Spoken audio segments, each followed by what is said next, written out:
क्रांति की जलती मशाल है ये, का है दिल वाला और हिम्मत विशाल है ये। अब इनको समझ में आ गया कि इनकी सरकार अब दोबारा बनने वाली नहीं है। लहर लहर भैया लहर लहर है मोदी जी की लहर लहर, जमीन से लेके अर्श तक सबलता पे है नजर। हम लोग विकास की बात करते हैं, वे लोग जाति की बात करते हैं।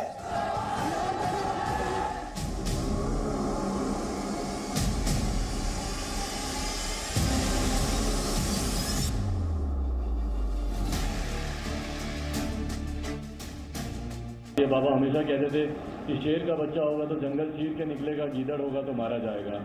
शेर का बच्चा हूँ, जंगल को चीरने निकला हूँ। जैसे क्रिकेट में सचिन और सहवाग की ओपनिंग जोड़ी थी, वैसे ही यहाँ बिहार की राजनीति में भारतीय जनता पार्टी और जनता दल यू की जोड़ी। लालटेन फूट गई है।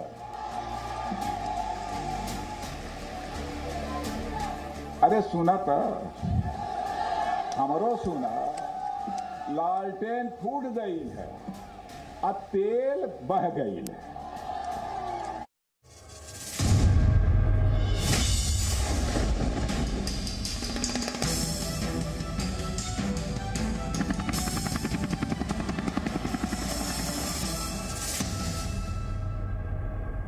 तो शाम के 6:30 बज चुके हैं और मैं हूं अदिति अवस्थी। बिहार में अब से 7 दिन बाद पहले चरण के लिए वोटिंग होगी, यानी अब नेता और जनता दोनों की ही पास ज्यादा वक्त नहीं है। ऐसे में वोटरों को लुभाने के लिए राजनीतिक पार्टियां अपना अपना चुनावी पिटारा खोल रही हैं। कोई बिहार फर्स्ट, बिहारी फर्स्ट की बात कर रहा है तो कोई बदलाव की बात कर रहा है। आज बिहार विधानसभा चुनाव के लिए एलजेपी और कांग्रेस ने अपना मैनिफेस्टो जारी किया।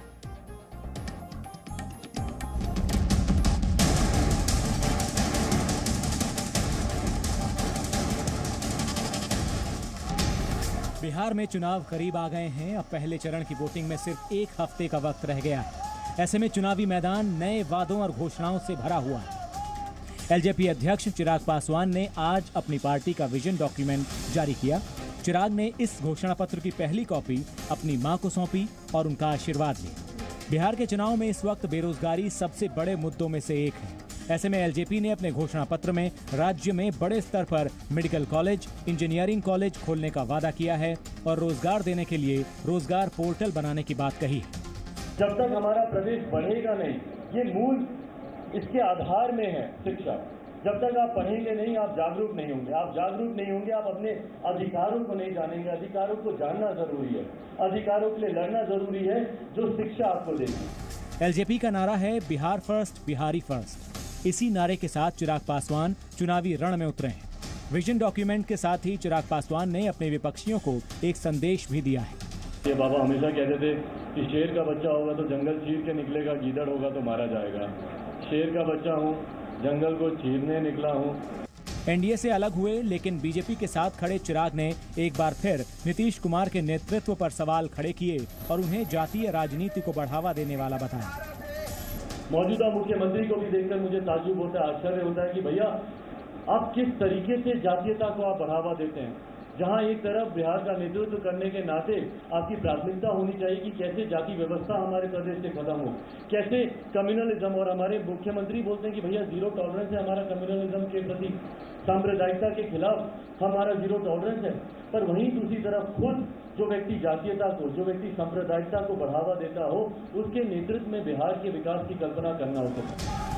बिहार के चुनावी रण में चिराग पासवान का ये अंदाज किस कसौटी पर उतरेगा, ये तो आने वाले 10 नवंबर को पता चलेगा। लेकिन बिहार में चुनाव की बहार के बीच कांग्रेस ने भी अपना घोषणा पत्र जनता के सामने रख दिया है। कांग्रेस ने अपने घोषणा पत्र को नाम दिया है बदलाव पत्र, जिसमें बिहार के युवाओं को रोजगार देने की बात है, तो वहीं बेटियों को मुफ्त शिक्षा देने का वादा भी है। केजी से पीजी तक जात पात धर्म सब छोड़कर बिहार की बेटियों के लिए शिक्षा मुफ्त होगी।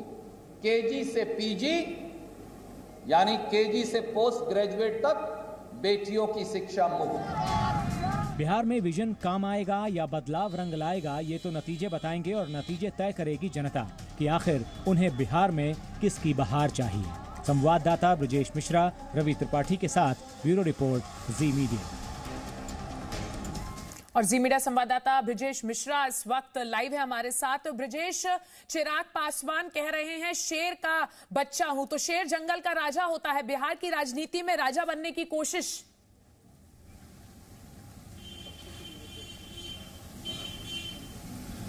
बिल्कुल अदिति, और जिस तरीके से चिराग पासवान ने हमला बोला है, हालांकि वो पूरे चुनाव प्रक्रिया में रामविलास पासवान के देहांत के बाद वो चुनाव जो प्रचार है उसमें सबसे पीछे अभी हैं, और आज से उन्होंने चुनाव प्रचार किया है। और सभी नेता जहां एक तरफ तरीके से हवाई दौरा कर रहे हैं, चिराग ने रोड का रास्ता पकड़ा है और रोड के जरिए रोड शो वो कर रहे हैं। और निश्चित रूप से उन्होंने एक ललकार कही है और सीधा निशाना उनके निशाने पे हैं नीतीश कुमार। और जिस तरीके से विपक्ष ने, खासकर अगर अदिति अगर बात करें आरजेडी की बात करें या फिर कांग्रेस की बात करें या फिर एलजेपी की ही बात क्यों नहीं करें, सभी ने एक मुद्दा को पकड़ा हुआ है, वो है रोजगार।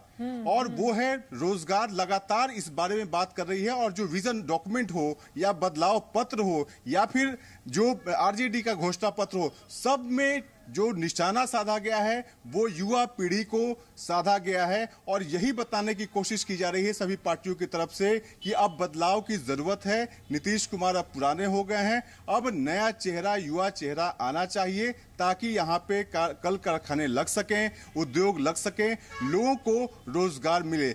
लाख जो है सत्ता पक्ष दूसरे मुद्दे बता रहा है, लेकिन विपक्ष एक मुद्दे को पकड़कर लगातार आगे बढ़ रहा है, वो है बेरोजगारी और किस तरीके से लोगों को रोजगार मिले। जी बहुत बहुत शुक्रिया ब्रजेश आपका इस पूरी जानकारी के लिए। तो बिहार में कबा से लेकर बिहार में ईबा तक, यानी सरकार के सरोकार से लेकर विपक्ष के तेवर तक सब कुछ जोरों पर है।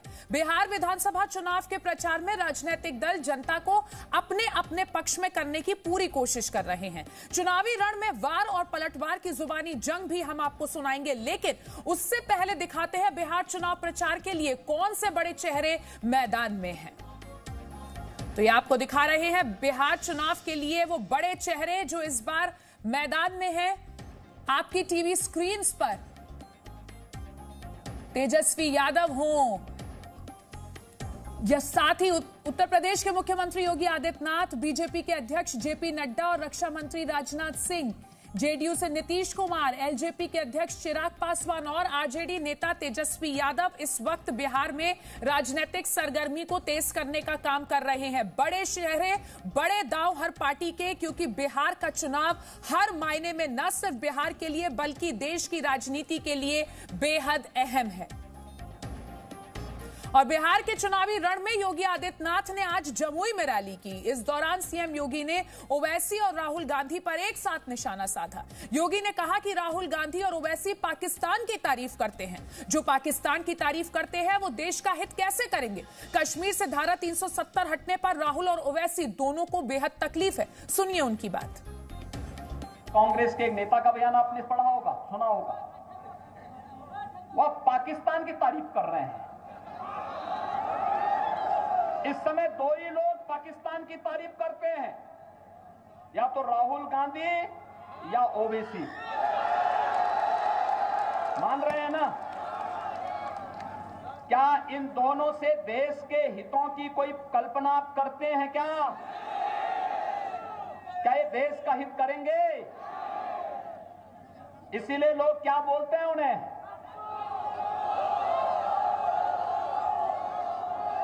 भाइयों बहनों, ये लोग कभी देश के हित के बारे में नहीं सोच सकते। देश के दुश्मन जो भारत के अंदर आतंकवाद फैला रहा हो, जो उसके हित की बात कर रहा हो, उससे उम्मीद ही क्या कर सकते हैं आप। और योगी आदित्यनाथ ने जमुई की रैली में कांग्रेस पर भी स्ट्राइक की। योगी ने कहा कि कांग्रेस के लिए परिवार ही पार्टी है और पार्टी ही देश है, जबकि बीजेपी के लिए देश ही परिवार है। 2004 से लेकर 2014 तक कांग्रेस नेतृत्व की सरकार रही, लेकिन भाइयों बहनों, इन्होंने विकास नहीं किया। राजद उसमें सहयोगी था, इन्होंने विकास नहीं किया। लेकिन एक एक घोटाला पे घोटाला होता गया। देश को बेचने की स्थिति में इन लोगों ने पहुंचा दिया। 2014 में हम देश की जनता का अभिनंदन करते हैं जिन्होंने प्रधानमंत्री के रूप में मोदी जी का अभिषेक किया और मोदी जी ने आने के बाद पूरे देश के अंदर योजनाएं देनी प्रारंभ की। बिना भेदभाव के मकान दिया। जब मोदी जी ने मकान दिए देश के अंदर पिछले 6 वर्ष के दौरान 3 करोड़ से अधिक गरीबों को एक आवास मिला है। और इस बीच असदुद्दीन ओवैसी ने योगी आदित्यनाथ पर पलटवार किया है। ओवैसी ने कहा है उनके दिमाग में हमेशा पाकिस्तान रहता है। मोदी सरकार मदरसों को पैसा क्यों दे रही है? मदरसों को बंद करवाइए और मुसलमानों के लिए स्कूल खोलिए। तो ओवैसी ने मोदी सरकार और योगी आदित्यनाथ पर निशाना साधते हुए कहा है कि मोदी सरकार मदरसों को क्यों पैसा देती है, मदरसों को बंद करे और मुसलमानों के लिए स्कूल खुलवाए। योगी आदित्यनाथ को मैं चैलेंज कर रहा हूं कि 24 घंटे के अंदर अगर वो वाकई में योगी हैं और उत्तर प्रदेश के मुख्यमंत्री हैं तो प्रूफ दिखाएं। हाँ, योगी को दूल्हे भाई हर रात में ख्वाब में आते हैं, बहुत परेशान रहते हैं हमारा नाम सुन के, हमारे पूरे मेहनत और कारनामों को देखकर, मगर बिहार जाकर भी योगी दूल्हे भाई का नाम ले रहे हैं। पाकिस्तान और ओवैसी, क्या योगी को नहीं मालूम कि पाकिस्तान को हमने जाकर वहाँ पर हमने पाकिस्तान में भारत के बारे में बताया था, भारत की जमहूरियत के बारे में बताया था, मगर ये योगी का फ्रस्ट्रेशन है। एक छोटा सा ब्रेक यहां लेते हैं, फौरन लौटेंगे, बने रहिए हमारे साथ।